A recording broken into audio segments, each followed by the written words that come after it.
Reciban un cordial saludo de quienes les hablan. Somos estudiantes de la Universidad Técnica Particular de Loja.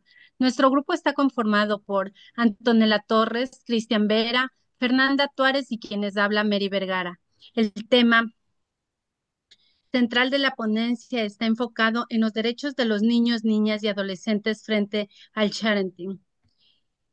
Ante esto, indagamos cómo este fenómeno digital transgrede el derecho a la intimidad, el derecho a la imagen, el derecho al honor de los menores y sus conclusiones.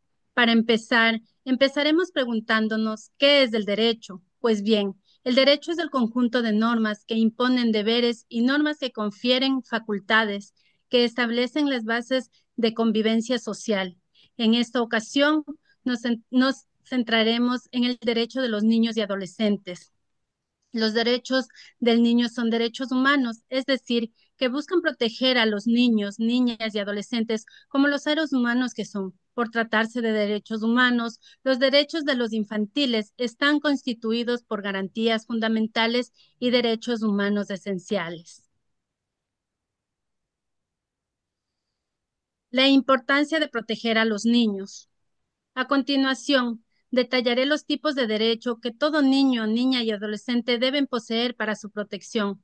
En el derecho a la identidad y la familia, tenemos, por ejemplo, el derecho a la vida, el desarrollo, la participación y la protección. En el derecho a expresarse libremente y el acceso a la información, tenemos, por ejemplo, tener su propia cultura, idioma y religión. En el derecho a la protección contra el abuso y la discriminación, tenemos como ejemplo tener a quién recurrir en caso de que los maltraten o les hagan daño. En el derecho a la educación tenemos, por ejemplo, la enseñanza primaria debería ser gratuita y obligatoria para todos los niños. En el derecho a una vida segura y sana tenemos como ejemplo descansar, jugar y practicar deportes. En el derecho a la atención especial en caso de estar impedidos, tenemos, por ejemplo, los niños impedidos tienen derecho a los servicios de rehabilitación, a la educación, la capacitación que los ayudan a disfrutar de una vida plena. Definición del principio interés superior del niño. En definitiva, los niños, niñas y adolescentes deben ser apoyados, asistidos y protegidos contra la explotación laboral, el secuestro, el abuso y la discriminación. Se les debe brindar el tratamiento adecuado para enfermedades y brindarles protección a una vida segura y sana. Enseguida, el derecho a la intimidad explicado por mi compañero Cristian Vera. El derecho a la intimidad en el ámbito de los menores de edad es el derecho que instaura con la finalidad de proteger los aspectos más importantes y significativos de su vida, que constantemente son expuestas en las diferentes plataformas digitales, permitiendo así el agravio a su dignidad y estas acciones que vulneran el derecho a la intimidad. En la Constitución del Ecuador, los menores son considerados un grupo de atención prioritaria en cualquier ámbito, reconociendo su protección y sus derechos como un valor inherente. Específicamente en su artículo 66, numeral 20, se reconoce y garantiza el derecho a la intimidad de forma personal y familiar. Y en el Código Orgánico de la Niñez y Adolescencia, en el artículo 53, nos dice lo siguiente: sin perjuicio de la natural vigilancia de los padres y maestros, los niños y niñas y adolescentes tienen derecho a que se respete la intimidad de su vida privada y familiar. Ahora, la importancia y el alcance del derecho a la intimidad en la vida de los niños y adolescentes. Este derecho es fundamental en la vida de los niños y adolescentes, ya que les permite desarrollar su identidad y su autonomía en un entorno seguro. Su alcance se refleja en cuatro puntos.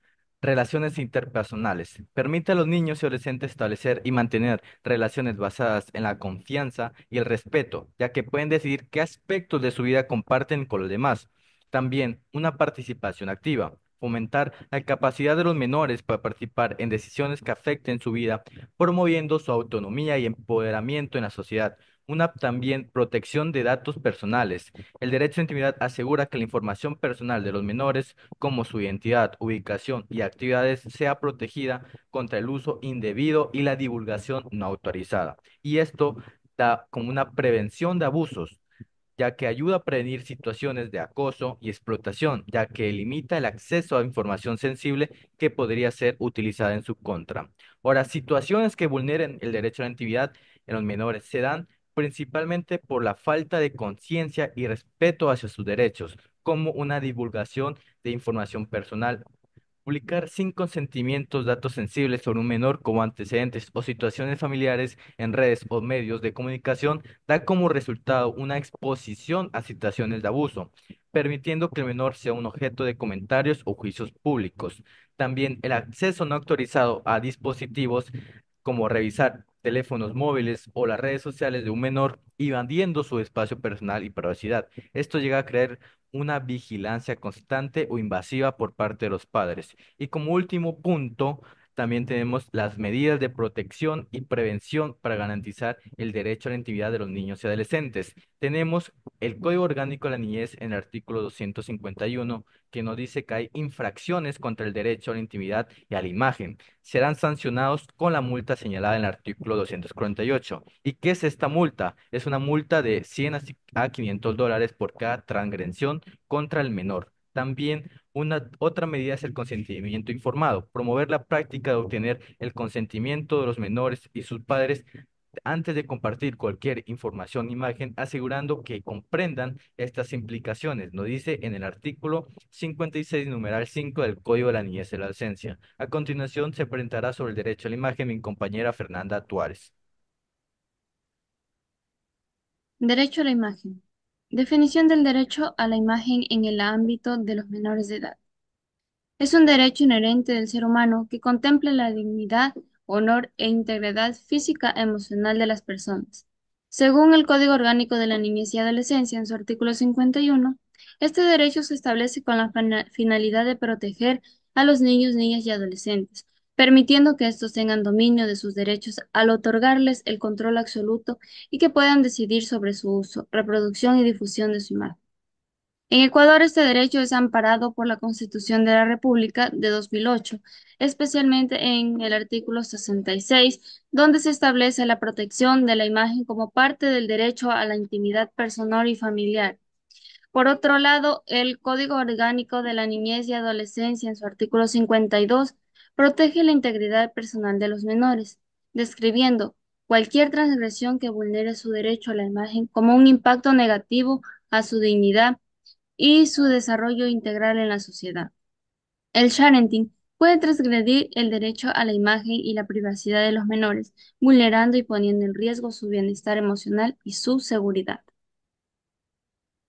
Frente a ello, tenemos el análisis de cómo la difusión de la imagen de los menores puede afectar su integridad y desarrollo de la personalidad. La propagación no permitida de la imagen de los niños puede afectar de manera adversa su crecimiento psicológico, social y emocional, impactando en la privacidad. Todos los derechos atribuidos al ser humano desde su infancia deben ser protegidos y garantizados.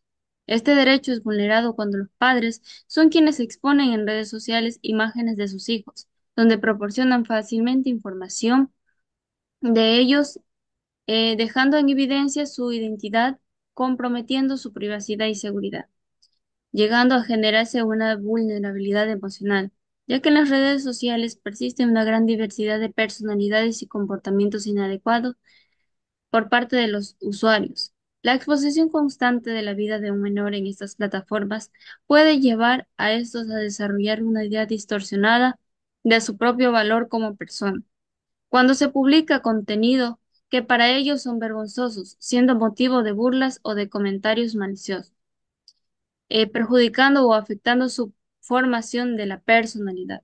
Al estar constantemente expuestos en redes sociales, los menores son objeto de críticas, viéndose obligados a ser quienes no quieren ser con la finalidad de recibir aprobación por parte de quienes están pendientes de su actividad digital, limitando su autonomía y distorsionando su formación de la personalidad al verse bajo la presión pública, afectando su desarrollo integral en la sociedad.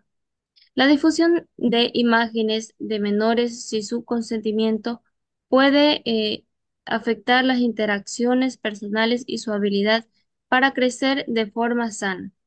Los padres que constantemente generan contenido en redes sociales no consideran los riesgos que estas acciones podrían traer en el futuro para sus hijos.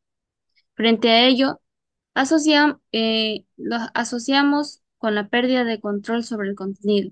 Al subir contenido en redes sociales, este se hace público, llevándonos a perder el dominio absoluto de él. Se pierde la capacidad de decidir quién puede tener acceso a esa información, dejando a los niños vulnerables ante un mundo digital donde la exposición de su vida puede transitar sin límite ni consentimiento, exponiéndolos al grooming y al ciberacoso. En la Constitución del Ecuador, en el artículo 46, se establecen garantías fundamentales, destacando la importancia de velar por los intereses de este grupo vulnerable. Otro de los riesgos que enfrentan los niños es la suplantación de identidad. Los acosadores y delincuentes, en donde se esconden bajo un perfil falso, utilizando la identidad del menor para secuestrar y delinquir a sus víctimas o extraer información más amplia de la familia. Este delito vulnera derechos de los menores que están amparados por el Código Orgánico de la Niñez y Adolescencia en su artículo 62. La exposición constante a redes sociales también crea dependencia a las redes sociales. El permitir que menores de edad tengan redes sociales crea una amplia brecha para que sean víctimas de estos riesgos. Puede hacer que los niños y niñas se hagan dependientes de las redes sociales, llegan a sentir la necesidad de subir información de su vida constantemente para obtener reacciones o interacciones con personas que no conocen, afectando así su salud mental. En el artículo 11 de la Constitución, los menores son protegidos ante cualquier acto que vulnere su integridad física, psicológica y emocional. Frente a este fenómeno, también se establecen consecuencias legales y éticas en contra de los padres, ya que los actos digitales que van contra el bien del menor por parte de los padres puede acarrear una serie de conflictos sociales.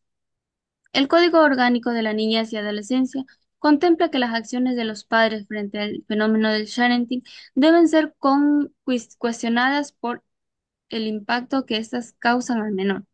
También tenemos a la Constitución de la República y la Ley Orgánica de Protección de Datos Personales que velan por el bienestar de los niños y adolescentes, estableciendo que sus derechos deben ser protegidos en todo momento y circunstancia.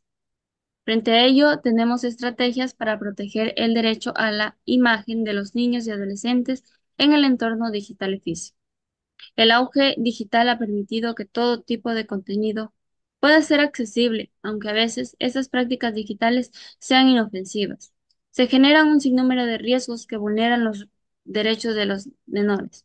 Es importante por ello destacar ciertas estrategias que permiten combatir los riesgos del fenómeno digital, entre los que destacamos que es necesario y eficaz para proteger a los menores, restringir la difusión de imágenes en Internet de niños y adolescentes, fomentando una cultura donde prevalezca la prudencia y precaución sobre el uso de redes sociales. Implementar programas educativos para padres que aborden los posibles riesgos a los que son expuestos los menores frente al sharing. Y para concluir, les dejo esta frase: los niños son el recurso más valioso y la mejor esperanza para el futuro, de John F. Kennedy. Agradeciendo su atención, les presento al siguiente ponente, Cristian Vera, quien abordará el tema sobre el derecho al honor.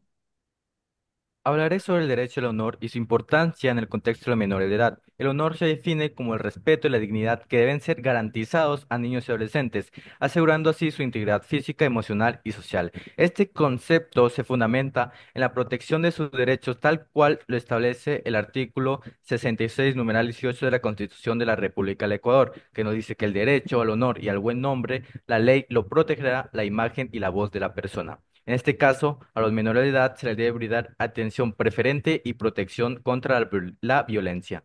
Además, el artículo 51, numeral B, en el Código Orgánico de la Niñez y Adolescencia, nos dice lo siguiente: su dignidad, autoestima, honra, reputación e imagen deberá proporcionárselas relaciones de calidez y buen trato fundamentadas en el reconocimiento de su dignidad y el respeto a las diferencias.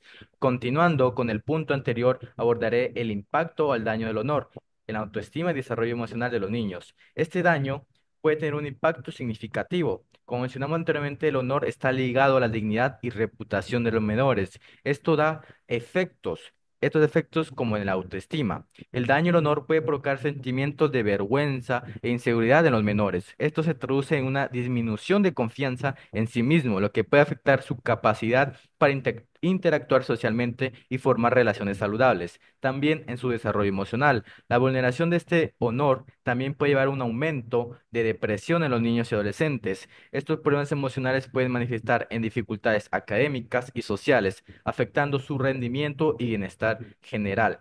También esto deja secuelas a largo plazo. Las consecuencias del daño de honor no solo son temporales, sino que también dejan secuelas, como problemas de salud mental persistentes. También da un entorno que hay que respetar su honor y dignidad. Puede obstaculizar un desarrollo integral y bienestar emocional. Las situaciones donde se vulnera el derecho al honor de los menores suelen surgir debido a la falta de comprensión y respeto hacia sus derechos fundamentales. Esto puede incluir la normalización de comportamientos agresivos. Daré ejemplos concretos de situaciones en las que se vulnera el derecho al honor de los menores. Por ejemplo, el bullying escolar. El bullying es una de las formas más comunes de vulneración del honor. Los menores son objeto de burlas, insultos o agresiones físicas, sufren un daño directo a su reputación y dignidad, lo que puede afectar su autoestima. También las humillaciones públicas. Las humillaciones públicas, ya sea en la escuela o eventos sociales, son situaciones que vulneran el honor de los menores. Ser ridiculizado frente a sus compañeros pueden tener un impacto duradero en su autoestima y salud mental. Y como último, la difusión de rumores estos rumores son por lo general malintencionados, pueden dañar la imagen de un menor, afectando su reputación y relaciones interpersonales. Y como último punto, las medidas legales y prácticas para proteger y reparar el honor de los niños y adolescentes afectados. Una legislación específica. Es fundamental contar con leyes que explícitamente protejan el honor de los menores. Estas leyes pueden incluir sanciones para quienes vulneren estos derechos, asegurando así un marco legal que respalde la dignidad y el honor de los niños. Tenemos como por ejemplo la Constitución, el artículo 66, numeral 18, que ya lo mencioné anteriormente, y el artículo 51 del Código Orgánico de la Niñez y Adolescencia. También fomentar una educación y concienciación es un punto clave. Fomentar esto, el respeto al honor y la dignidad de todos los estudiantes. Implementar programas educativos en las escuelas que aborden estos temas ayudarán a crear un ambiente sano y con respeto. También un apoyo psicológico hacia las víctimas es esencial para ayudar a los menores de edad emocionalmente tras haber sido afectados en su honor. Estos servicios deben ser accesibles y adaptados a cada niño o adolescente. Y como último, una mediación. Fomentar la mediación entre las partes involucradas en conflictos que afecten el honor de un menor es una práctica efectiva. La mediación permite resolver disputas de manera pacífica y constructiva, promoviendo así el entendimiento y la reparación del daño. De inmediato, mi compañera Antonella Torres abordará sobre el tema de deberes y obligaciones de los padres frente a los derechos de los menores en la red. Deberes y obligaciones de los padres a los derechos de los menores de edad en la red. El uso de nuevas tecnologías de información en las comunicaciones instituye como una práctica indispensable en la sociedad actual. Indice las interacciones familiares y prácticamente las relaciones parentales. El rol de los padres se despliega en un contexto de mercado con diferencias de generaciones al atrás de una brecha entre padres e hijos en relación de competencias digitales. Los padres tienen el papel fundamental de garantizar que los derechos de los menores sean protegidos al utilizar el Internet y otras tecnologías digitales. En el artículo 105 del Código de la Niñez y la Adolescencia, la patria potestad no solamente es el conjunto de derechos, sino también la obligación de los padres relativos de sus hijos e hijas emancipados referentes al cuidado y educación a su desarrollo integral.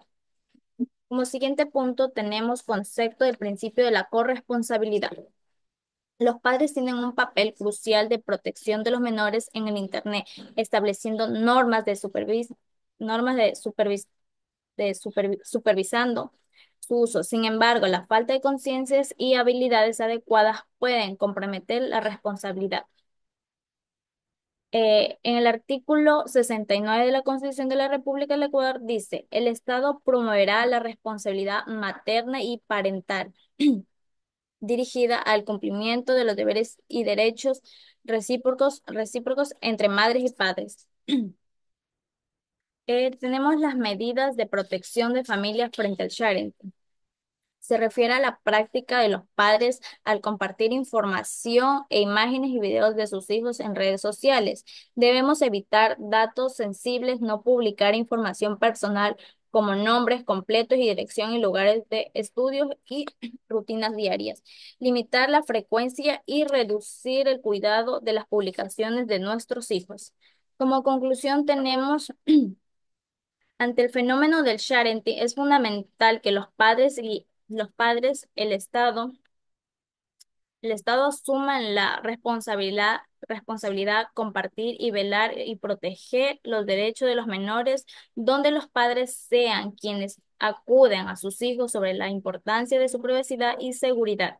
La sociedad tiene el deber de actuar y promover una cultura de paz y el Estado garantice el cumplimiento de las normativas que salvaguarden sus derechos. Esa fue nuestra pequeña intervención de nuestros compañeros de los derechos de los niños y adolescentes frente al sharing. Muchas gracias.